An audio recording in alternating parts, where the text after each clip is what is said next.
It was always there. Not in the sense of decoration or furniture, but in the sense of presence. Heavy. Foreboding. Its weight marked the passage of generations. It rested on the top shelf of the pantry, in the back of the attic, sometimes on the floor of the barn. Each caretaker, father, mother, sibling, cousin, learned quickly not to question it, not to touch it unnecessarily, not to imagine what could lie within. The box had no markings, no lock, no visible seam. Its wood, dark and smooth, resisted both time and curiosity. Hands passed over it, paused, and withdrew. Children were warned never to lift it. Adults obeyed without debate. Its weight was a quiet terror. Grandfather once hoisted it to rearrange the attic and nearly collapsed. It pressed against his chest like a living thing, but the interior remained unyielding. He swore he felt movement, subtle, like a heartbeat or a slow tide, but when he released it, it was still wood, still box-shaped, still impossible to open. And so it endured. Through war, famine, peace, and celebration, the box remained a constant. Each generation understood its silent mandate: carry it. Do not inquire. Do not challenge. Do not break the line. The family line was long. Each bearer aged, left notes or whispered warnings to the next, always ending the same: do not open it. It is not yours to receive, only to carry. Until the final heir. He was a scholar of physics, a man of instruments and measurements. He had heard the family stories, dismissed them politely to neighbors, colleagues, friends. But the box called differently to him. Perhaps it was the weight, so tangible that it contradicted reason. Perhaps it was the centuries of silence it held, waiting to be acknowledged. On a rainy afternoon, with the house empty and the storm pressing against the windows, he decided to examine it. Just once. No one would see. No one would know. He would finally record its mass, its composition, its interior. He set up instruments with obsessive care. Scales, pressure sensors, X-ray machines, ultrasound probes. Nothing was to be left untested. Every conceivable method was employed to understand the box's nature. The results were impossible. It weighed more than a full-grown man. Yet scans, probes, and even the most sensitive equipment detected nothing inside. No matter. No density gradients. No hidden compartments. The box was empty. And yet the mass persisted. It defied physics. Mass without matter. A weight anchored not in substance, but in presence. Instruments showed gravitational influence. Pendulums shifted slightly when the box moved. Laser interferometers registered microfluctuations when it was lifted.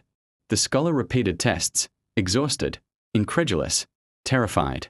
Each measurement confirmed the same impossibility: emptiness, weight, insistence. 4 hours, he wrestled with the paradox. He tried to open it, pressing, levering, prying. The wood yielded nothing. Tools slipped. The box remained impenetrable. Then came the subtle awareness. A sensation, almost physical, like a current running through the floor, up through the soles of his feet, into his chest. The box was not just heavy. It was aware. Not conscious, perhaps, but sentient in its insistence. It demanded attention, respect, endurance. He paused. The instructions became clear. Do not open.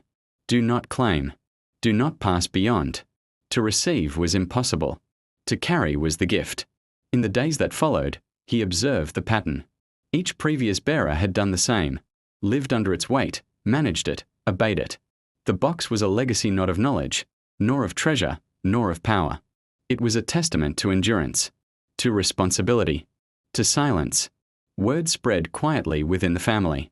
The cousins, aunts, uncles, scattered across countries, were summoned.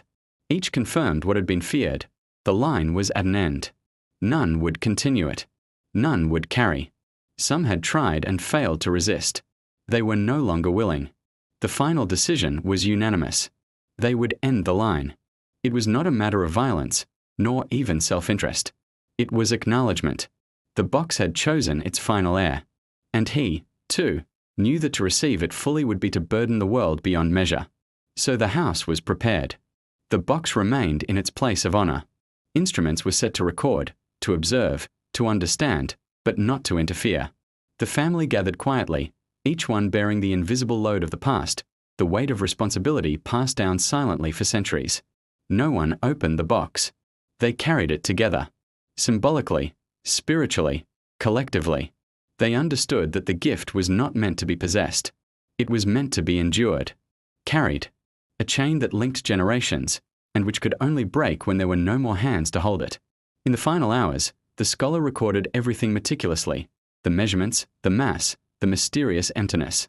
He noted the subtle vibrations, the psychological pressure, the almost tactile insistence that accompanied the box. He documented the family's decisions, their resignations, their understanding. And then the house was left alone. The storm had passed. Windows rattled no more. The box remained, heavier than reason, lighter than comprehension. No one came for it. No one would. It is said that objects carry memory, that they can retain intention, emotion, responsibility. This box carried all three, and more. It contained not matter, but weight of history, weight of decision, weight of endurance. Some gifts, the family agreed silently, are not meant to be received. They are not meant to be understood. They are meant only to be carried, until there is no one left to pass them to. The box remains, empty, heavy, impenetrable, a final gift, waiting for the world to forget it, waiting for the last heir to cease bearing its burden. A legacy beyond life and death, measured not in material wealth, but in the quiet strength required to endure what cannot be held, what cannot be claimed, what cannot be opened.